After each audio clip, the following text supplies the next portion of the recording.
I'm back and I am reading another chapter of The Sword and the Rose.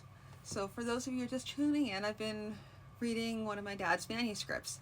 Basically not just reading though, I'm also working on editing it as well so that I can get it all marked up and ready to go for its first round of edits.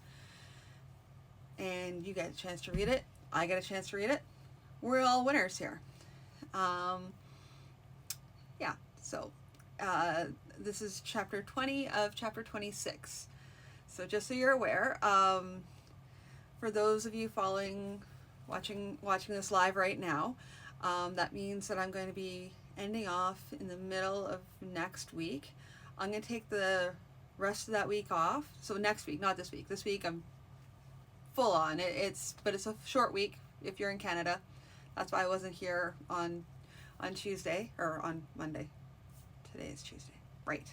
Days, they're blending all together. What can I say?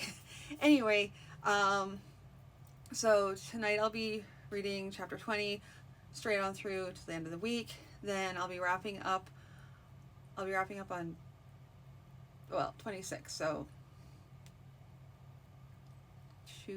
Wednesday will be the last day. I'll let you guys know because I'm not. Calendar is way over there. I'm over here. It's not going to work. Anyway, so as I get closer to the end, I'll let you know. But it's going to be wrapping up sometime next week, and then I'll be taking a break while I root through the filing cabinet for another manuscript. So, without further ado, here is chapter 20. Gloucester looked at the chief priest. "Well, priest, what have you to say for yourself?" The man drew himself up. "If I am to defend myself, I should at least know the charges." "If you claim not to know, then perhaps the charge should merely be incompetence."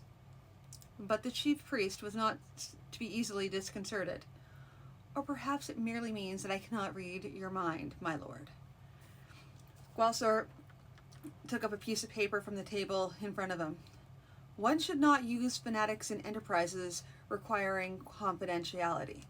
Some of them will shout the justice of their cause to the skies once questioned. This is a statement from one Kelsor Hanbolian. He declares his pride in taking part in the plot to unseat that foul atheist, Gloucester." After a pause, he looked at the chief priest again. "Am I, then, a foul atheist?" Without giving him time to answer, Gloucester picked up another group of papers. Once we knew who to speak to and which questions to ask, we were able to gather quite a group of statements, so don't think to protest about the actions of one man, or even a few. It would seem that the ranks of the priesthood are riddled with traitors. If you knew nothing of this, you are an incompetent fool. If you knew of it and did nothing, you are abetting treason. If you knew of it and encouraged it, you are a traitor yourself and perilously near to a hanging. So, which is it? "I deny all these allegations. You tortured a few priests to make them say what you wish to hear, and now you intend to use this to bring me down because I spoke of against some of your policies? Ah, yes. Deny everything. Claims bias on the part of your accusers.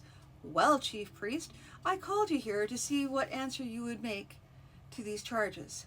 As yet, we are still inquiring into the matter. When we have finished our inquiries, you may well then find yourself facing official charges. I would advise you not to attempt to leave the barony, not even for a pilgrimage of extreme piety, lest it be misunderstood. You may go." The chief priest left, scowling. After he had gone, Malgus spoke. "Well, what do you think?" "Oh, I think he was involved, up to his red-robed neck, having an unobtrusive watch kept on him. He may try to flee, believing we have more evidence than we do." "No fear. He is already being watched very closely. Maybe he'll try to flee, and that'll show his guilt." "It would," Gloucester sighed. "But however much I would like to stretch his neck, I fear it would not be politic to execute the chief priest. We might, however, force him to bear a good deal of the cost of putting down the rebellion. Melgothop's eyes gleamed. Good notion. You know, whatever happens, he'll still hate you. We'll both be watching each other from now on, and he'll know that I have my eye on him, and that might make him a little less ready to make trouble. Slalvan Henge looked at Tostig in the eye. I'd take it kindly if you'd stay with me a little longer. I may need your assistance. For how much longer? We've tramped all this way. Now we'll be camped while you be poking around in the underbrush? We'd be appreciating you snatching us out of the swamp from the barony's army, and I'd be willing to stay with you for a while, for past time's sake. But that does start wearing thin after a bit. Henge continued to look him in the eye. I'd still take it kindly if you'd stay with me a little while longer. There was a look in his eye, a look that Tostig had seen before, just when a man was on the verge of going mad. There was no telling just what might set such a person off, and the older ones knew that what a mad magician might be capable of. Best to humor him, at least until you could figure out a way to get away from him safely. He nodded. A while longer, then. He walked back to tell Man and the others. Another trial was done, and Gwalstor was in a bad humor. Why did that fool have to speak like that, Melga? He was a knight, but not a knight holder. I'd have only fined him for his part in the rebellion. But he had to defy me, claim I had no right to the barony and all the rest of that trash. That done, I had no choice but to hang him. Why do men do mad things, Lord? I don't know. Don't let your mercy overcome your good sense. You can't forgive everyone, particularly people who've taken up arms against you. No, but I'm hoping to limit the death sentences to the knights and the knight holders. For the common people, they were only following their lords, and their lord would have killed them off if they hadn't followed. So it's not right that they should die. He considered for a moment. Of course, that will not hold for any who committed notorious or nefarious acts in the name of the rebellion and their lords. Melgothop smiled. I am seriously relieved at that. I thought you may begin to be too soft-hearted. Perhaps I am a little soft-hearted, but the barony will need someone to till its fields in the spring. I could see, though, that what the king was up against after the rebellion. How do you forgive this one when you need his support, but condemn the other because he has not as much to offer?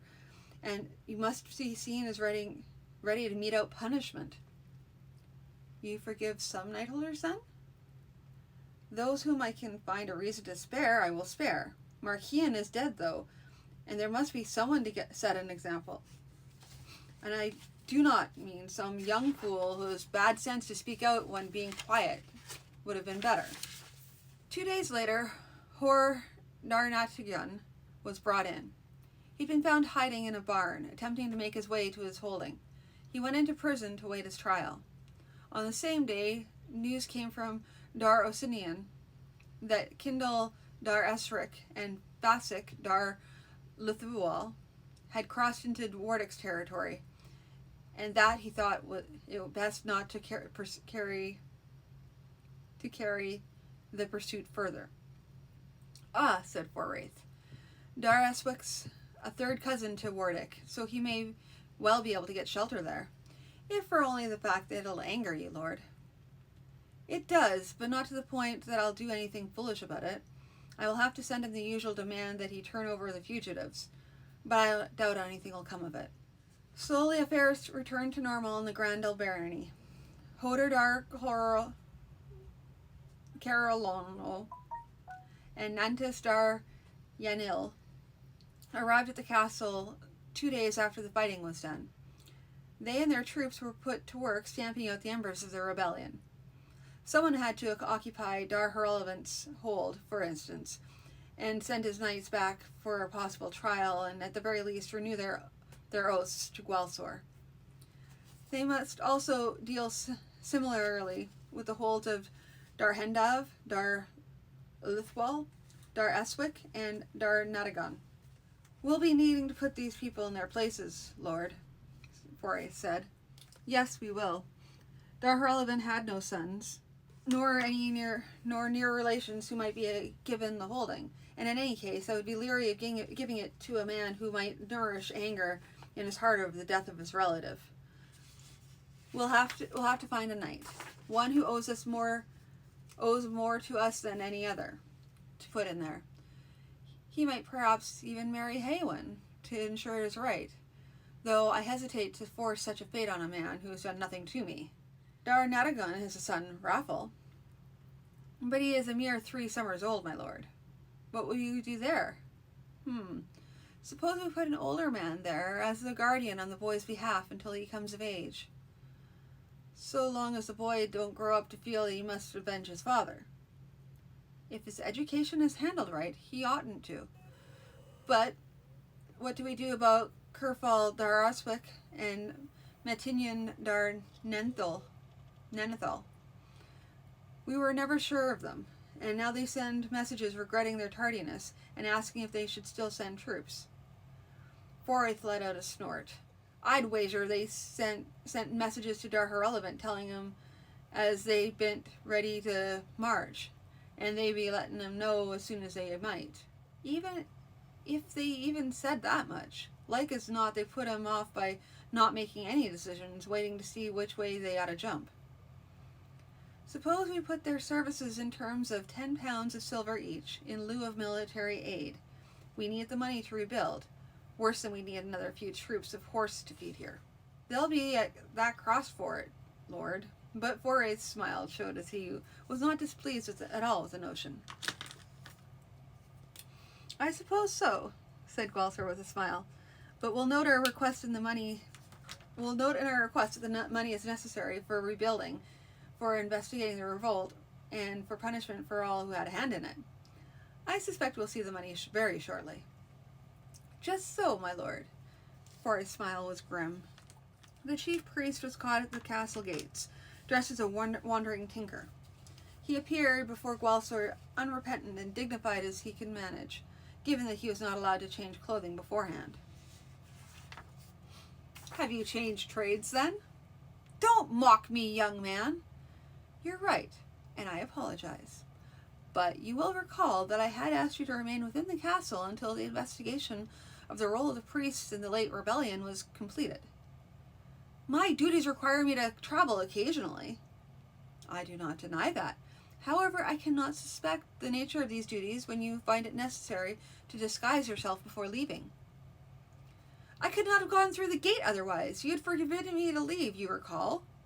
Oh, I had not forgotten that at all, but I cannot help but wondering why you did not come to me with some evidence of your need to travel elsewhere and ask for special permission to leave. Would you have granted it? It is difficult to say now. If I thought the circumstances warranted it, then it is entirely possible that I might have allowed you to go, though under escort, of course. And if I had refused of the escort, I'd have refused the permission. Father's boots and shirt sleeves, man. You are accused of assisting in my rebellion. I would prefer to keep this in my court if I am able. If I could, if I wished, send you off to Ramnell Castle to be dealt with there, as attempting to unseat the person the king had particularly chosen to replace a baron who rebelled against him. Do you understand the difference? Send me to Ramnell Castle if you wish, my lord baron. We might see who would come out best from that. Gwalsar straightened. No, I think not. Judging by your actions, which are not those of an innocent man, I find you guilty of abetting a rebellion. I will therefore send you, not to Ramnell Castle, but to my prison, until you pay a fine of 50 pounds of silver. 50 pounds of silver? That's outrageous, my lord baron. I protest. Gwalsar slapped a hand on the table. 55 pounds of silver. Another word, master priest, and it goes up to 60. You have tried my patience too long, and this is the end of it. Guard, see him out, and see to him to the prison. And let the prison warders know that if this man escapes, by any means, they will take his place. Yes, my lord baron. After the chief priest had been let out, Melga leaned close. Maybe you ought to do away with that one, lord. As much as I'd like to, I'd best not. Men do things in the name of religion they'd not do for any other cause. If I stretch his neck, for years after I'll have to be wary of the zealots, anytime there's a drought or plague, or even if a farmer's cow dies. Maybe our make-believe tinker will suffer some sort of accident? Gwalstar frowned. Best not in these troubled times. To have him die so conveniently for me would lead to rumors and speculations, which are even more difficult to fight than proven deeds. Let's just hope that raising his fine keeps him busy for a while, and out of mischief. How much longer? Demanded Tostig. We've been lurking here as long as it is. We'd be too near to that Grandel castle, and we'd be all fussed up over that rebellion. They'd be all fussed up over that rebellion. Slalvan Hange turned to look at him, bringing his hand up and beginning a magical gesture. Just a little longer, my friend Tostig. Just a little longer. Tostig watched the hand, wondering what he might do if the old mad wizard tried to complete the gesture. Would he have any time to do anything at all? Just a little longer, then, he said, trying for a placating tone. Hange nodded his shaggy old head and dropped his hand. There was a brief flash of fire in the air where the hand had been. Tostig shuddered. The old stinker would be getting madder and madder, and ever getting that heedless with his magic. Enough! Said Gwalstar suddenly. Enough of these bits of paper, lists of people who should or should not be hung, and all the reasons why. These papers will keep for a time, and I need to get out into the air. Jadal, have my horse saddled. Yes, my lord Baron. Forsyth was looking up at him. I suppose you're right, my lord. We've been lurking at this tally of hours. I'll just be finishing reading this, and then I'll go out myself. Would you like me to wait for you? No, don't be bothering. I'll just take a walk around the battlements. Shortly afterward, Malgathip came in. Baron's not here? No, he's gone out riding. Something amiss?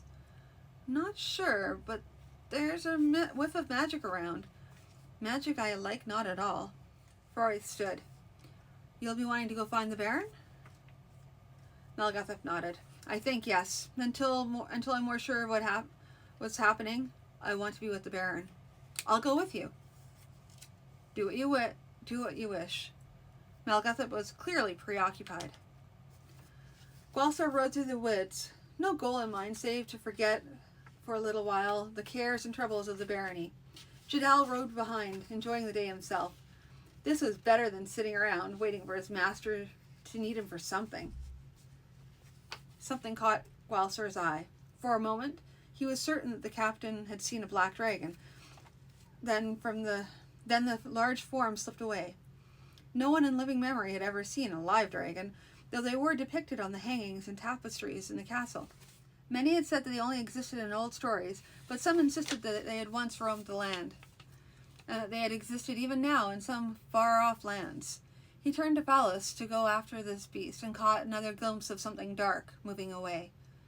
Faintly and far off, he heard Jadal say something, but Gwalstar's mind was on the dragon.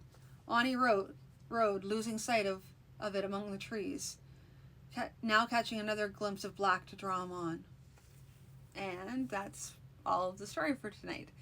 So I'll be back again tomorrow with another chapter. So until then, I will talk to you again. Have a good night.